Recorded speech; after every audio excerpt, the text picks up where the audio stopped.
इसमें ये सोचने की ज़रूरत नहीं है कि प्रक्रिया में आगे क्या होगा, कि प्रक्रिया भविष्य में क्या रूप रंग लेगी। ये सब नहीं सोचा जाता। तुम तो जब पढ़ रहे हो लेख को, ग्रंथ को, पुस्तक को, तो उसको बस पढ़ो, डूब के पढ़ो। ये तिकड़म लगाने की ज़रूरत नहीं है कि इसको पढ़ने का मुझ पर कैसे, कब और क्या प्रभाव होगा। जो प्रभाव होगा होगा। और हम इतने समझदार ही होते हैं कि समझ पाते हैं कि सुनने का या पढ़ने का हम पर ठीक ठीक प्रभाव क्या होगा। तो उसी समझदारी का उपयोग करके हम स्वयं ही स्वस्थ न रह जाते। और खतरा है, पढ़ते वक्त अगर आगे का सोचने लग गए तो पढ़ाई की गुणवत्ता पर क्या प्रभाव पड़ेगा। अब ये है मेरे सामने, मैं इसको पढ़ता जा रहा हूँ। उन्होंने लिखा है, माला मेरे हाथ में, कतरनी कांख में, आग बुझी मत जान दबी है राख में। और मैं पढ़ रहा हूँ और सोच रहा हूँ कि अगर ये बात मैंने मान ली तो हमको कितना धक्का लगेगा। इस बात को एक मुश्त मान लूँ या किश्तों में मानूँ,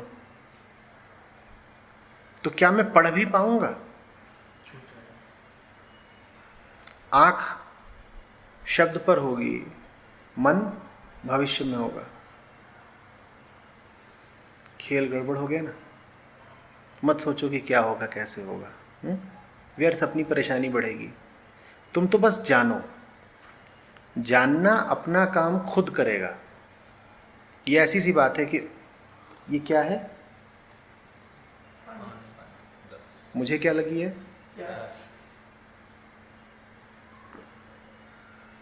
मेरा काम इतना ही था भाई। अंदर क्या कर रहा है पानी का एक अणु, मुझे क्या लेना देना। या जानूं, पता करूं कि एक एक बूंद जो भीतर गई है अभी वो कहाँ पहुंची, कैसे असर दिखा रही है, कितनी देर में वो मेरे रक्त में शामिल होगी, कितनी देर में किडनी में पहुंचेगी।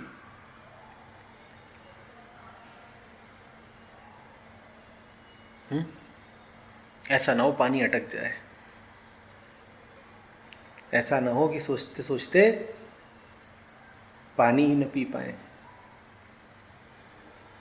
उसमें एक तो ये ठीक है, सही तरीका हुआ कि मैं बिना परिणाम सोचे हुए वो चीज़ करूँ, करता चलूँ। हाँ। लेकिन अगर मैंने अपनी ज़िंदगी में पहले ही बहुत साल तक, अगर मैं पिछली ज़िंदगी पर गौर कर रहा हूँ, तो मैं जाके खुद को एनालाइज कर रहा हूँ, सोच रहा हूँ कि बहुत सालों से जैसे जो चीज़ मैं सफ़र कर रहा हूँ उसका एक मेन कॉज मुझे दिख रहा है कि ऐसा हो सकता है। तो अगर इतने सालों से वही एक प्राइम कॉज मुझे दिख रहा है, तो आज मैंने खुद को झुका लिया। अपना जो भी मुझे लगा कि मैं झुक रहा हूँ या कुछ भी खो रहा हूँ अपना, मैंने कर दिया। अगर ज़िंदगी के अलग अलग स्टेजेस पर बार बार मैं फ्यूचर के बारे में नहीं सोच रहा हूँ, लेकिन बाद में अगर स्टेज पर ऐसा होता है कि उस चीज़ से मुझे धक्का लगता है, तो क्या मैं हमेशा खुद को झुकाता रहूँगा, खुद को मतलब समर्पित करता रहूँगा उस वजह से। क्या करना है सोच के, अभी पढ़ रहे हो ना, पढ़ो। ये सारे सवाल देखना कि कहीं न पढ़ने का बहाना तो नहीं।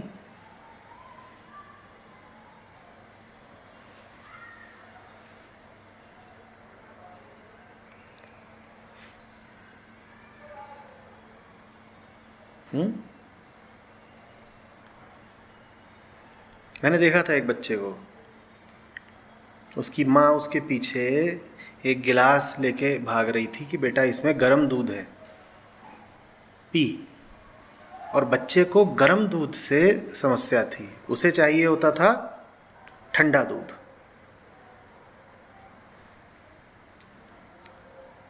तो बच्चा कह रहा ठीक है माँ पी लेता हूँ, मेरे कुछ सवालों का जवाब दे दो। माँ बोलती है अच्छा। बोलते ये किस जानवर का है। माँ ने बताया। अच्छा इसमें हॉर्लिक्स मिला है कि बोनवीटा मिला है, कॉम्प्लान मिला है, क्या मिला है। अच्छा ये मिला है। किस दुकान से खरीदा था हॉर्लिक्स। अच्छा अच्छा, सादा हॉर्लिक्स है, चॉकलेट हॉर्लिक्स है, इलायची हॉर्लिक्स है, कौन सा है। अच्छा अच्छा अच्छा, कितना मिलाया था। अच्छा, ठीक से घोला था, देखो जरा नीचे। अच्छा अच्छा अच्छा अच्छा।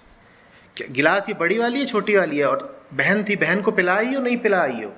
माने वो भी बता दिया। 5-7 सवाल उसने और करे, फिर बोलता है अच्छा लाओ वो पिए ही लेते हैं। फिर लिया हाथ में, बोला तुमने जो सवाल बोले थे उसमें मुझे अभी एक प्रतिप्रश्न भी आ रहा है, एक तुम्हारा जवाब मुझे ठीक लगा नहीं। तो माँ बोली अच्छा वो भी पूछ लो, तो उसने वो भी पूछ मारा। बोला अच्छा अब लाओ पिए लेते हैं, फिर शौक से पी गया। क्यों? हाँ, उतनी देर में दूध। कहीं ये सारे सवाल दूध को ठंडा करने का बहाना तो नहीं? गर्मा गर्म न पीना पड़े इसीलिए सवाल दर सवाल दागे जाओ। जितनी देर में पी लेते उतनी देर में क्या किया? सवाल किए। जो चाहता था अंतःकरण में छुपा हुआ कोई, उसका मनोरथ सिद्ध हुआ, दूध ठंडा हो गया।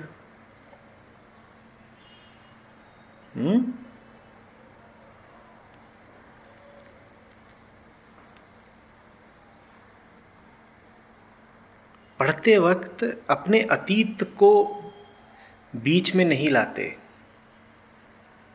सप्रयोजन नहीं पढ़ते, सकाम नहीं पढ़ते, सोद्देश्य नहीं पढ़ते,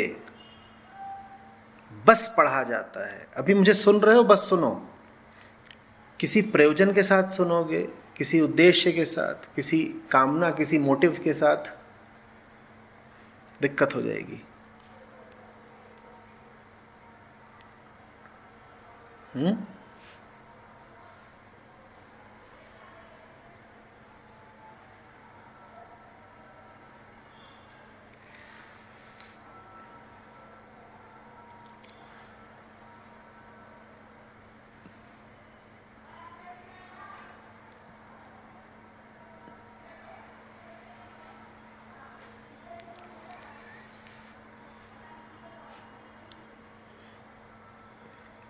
कोई भी समस्या, कोई भी बीमारी अगर हटानी हो तो मूल बात समझ लो, बीमारी नहीं पकड़ती तुमको, तुम बीमारी को पकड़ते हो। तुम्हें पता करना होगा कि तुमने बीमारी को कैसे पकड़ रखा है, और ये छानबीन तुम अतीत में जाके नहीं कर सकते, तुम्हें अभी करनी होगी, क्योंकि बीमारी को तुमने पकड़ तो अभी भी रखा है। देखो कैसे पकड़ रखा है। बीमार कोई नहीं होता, बीमारी तो निष्प्राण होती है। प्राण तुम में होते हैं या बीमारी में होते हैं? तुम में होते हैं ना। तो बीमारी तो निर्जीव है, निष्प्राण है। फिर बीमारी में ताकत कहाँ से आई? जहाँ प्राण नहीं वहाँ ताकत नहीं, तो बीमारी में ताकत कहाँ से आई? बीमारी को ताकत तुमने दी। बीमारी को अपना ही खून पिला रहे हो ना तुम। तुम्हें ये देखना होगा कि किस माध्यम से, किस दलील से, किस कारण का हवाला देकर तुमने बीमारी को पकड़ रखा है।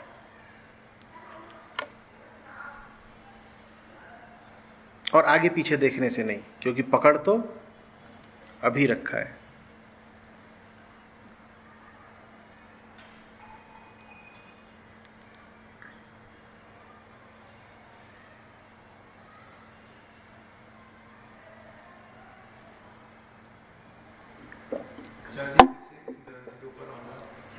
फिर से ग्रंथों के ऊपर आना। जब भी हम इसको, मैं जब भी इसको पढ़ने लगता हूँ तो हर वर्ष ऐसा लगता है कि मैं इसको जानता हूँ, मैं इसको बहुत अच्छे से जानता हूँ। और ऐसा भी नहीं होता कि वो छूट जाता है, ऐसा फीलिंग नहीं आता कि इसे मैं इसको जानता हूँ और मैं बंद करके रख दूँ। वो पूरी तरह से मुझे पकड़ के रखता है, लेकिन हर वर्ड, हर वर्स जो भी समझ में आता है वो ऐसा लगता है कि मैं इसको अच्छे से जानता हूँ, मुझे पता है ऐसा। क्या ये कोई ईगो ट्रैप है या फिर?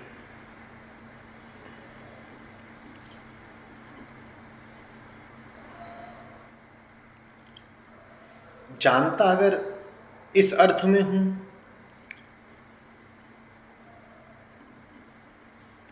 कि मुझे इसका ज्ञान है, मैं भावार्थ कर सकता हूँ, अनुवाद कर सकता हूँ इत्यादि, तो अहंकार की ही बात है। और जानता अगर इस अर्थ में हूं कि जैसे कोई अपने पिता से भले कभी मिला ना हो, पर न मिलने के बाद भी ये तो जानता ही हो कि मैं हूं तो पिता भी होगा, ये मैं जानता हूं। न मैं नाम जानता हूं पिता का, न पता जानता हूं, पिता के विषय में मुझे कोई ज्ञान नहीं है, लेकिन एक बात फिर भी पक्की है कि अगर मैं हूं तो पिता भी होगा। और कोई जानकारी नहीं, मुझे जानकारी नहीं है, लेकिन फिर भी कुछ है जो असंदिग्ध रूप से सत्य है। अगर वैसे जानते हो तो भली बात है। ज्ञान के माध्यम से जानते हो तो कुछ नहीं जानते। ज्ञान के माध्यम से तो ऐसे ही जानते हो कि जैसे तुम इनको जान गए हो। ज्ञान के माध्यम से वो नहीं हो सकता है, क्योंकि जब मैं उसको बंद करता हूँ तो मुझे उसका मतलब ज्ञान टाइप का तो कुछ याद नहीं रहता। बढ़िया है फिर। सतुखड़ी छा रही है तुम पे, बढ़े चलो।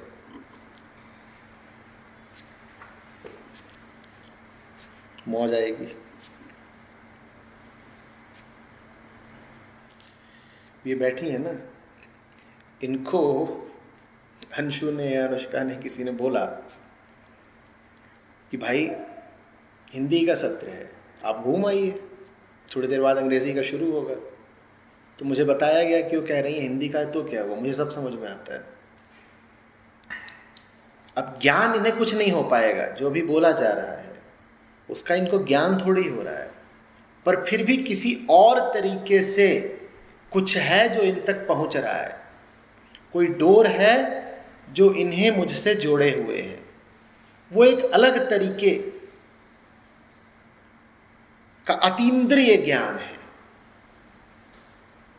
अलौकिक ज्ञान है, अतिबुद्धि ज्ञान है, ज्ञानातीत ज्ञान है। वैसा ज्ञान हो रहा हो तो बात दूसरी है, नहीं तो जो आमतौर पे हमको ज्ञान होता तो 2 कौड़ी का होता है ना। वो तो ज्ञान वैसा ही होता है कि इनसे अब तक पूछ लिया होगा, हाँ भैया कौन देश से आए हो, टी शर्ट कहाँ से खरीदी, कितने बजे पहुँचे, कितने दिन रहोगे, कब जाओगे, कहाँ काम करते हो, बीवियाँ कितनी हैं, बच्चे कितने हैं। इसको हम कहते हैं ज्ञान। तुमने किसी के बारे में ये ज्ञान ले भी लिया तो क्या जान गए तुम उसके बारे में, कुछ पता चला इससे क्या? वो जो दूसरा ज्ञान बोला ना मैंने, ज्ञानातीत ज्ञान, पराबुद्धि ज्ञान, वो असली है। मैं हूं तो मैं जानता हूं कि मेरा बाप भी है।